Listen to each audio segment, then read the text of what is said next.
Hello everyone, welcome to Prema's Culinary. இன்னைக்கு நான் உங்கள்ட்ட ஷேர் பண்ண போற recipe Capsicum Sambar, Kodamilagai Sambar. Onion garlic எதுவும் சேர்க்காம ஒரு அரைச்சுவிட்ட சாம்பார் எப்படி பண்றதுன்னு இன்னைக்கு பார்க்கலாம்.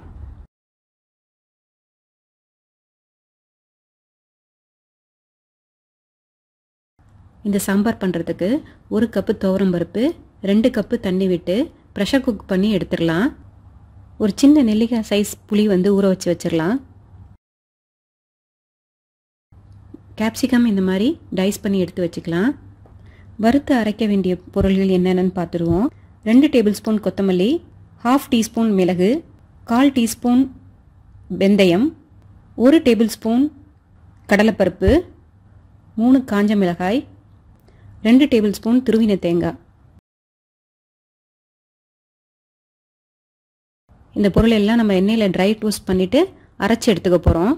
நல்ல பொன்னிறம் ஆற வரைக்கும் இதை வறுத்துக்குவோம்.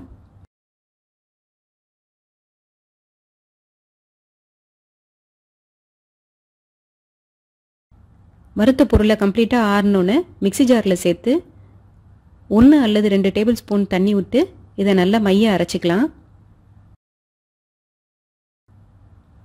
ஒரு கடாய் ஹீட் பண்ணிக்கலாம். அதில் 1 டீஸ்பூன் எண்ணெய் சேர்த்துடலாம். 1 டீஸ்பூன் கடுகு சேர்த்துருவோம். 1/4 டீஸ்பூன் வெந்தயம் சேர்த்துக்கலாம். கடுகு நல்லா பொரியட்டும். பெருங்காயம் சேர்த்துடலாம்.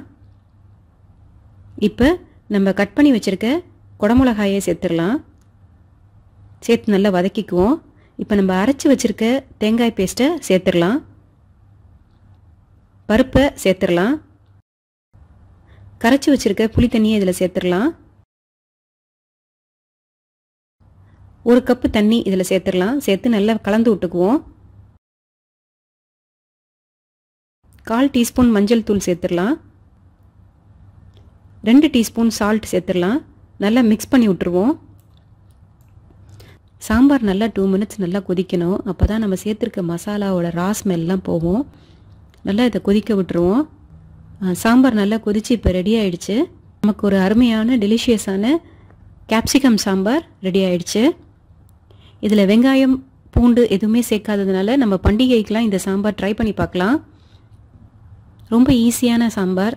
அதே நேரத்தில் இந்த சாம்பார் இட்லி தோசை இதுக்கெல்லாமும் ரொம்ப நல்லாயிருக்கும். ரைஸோடு சாப்பிடும்போது கீ சேர்த்து இந்த சாம்பார் ட்ரை பண்ணால் ரொம்ப நல்லாயிருக்கும். ட்ரை பண்ணி பாருங்கள். எப்படி இருந்ததுன்னு உங்களோட ஃபீட்பேக் எனக்கு சொல்லுங்கள். தேங்க்யூ.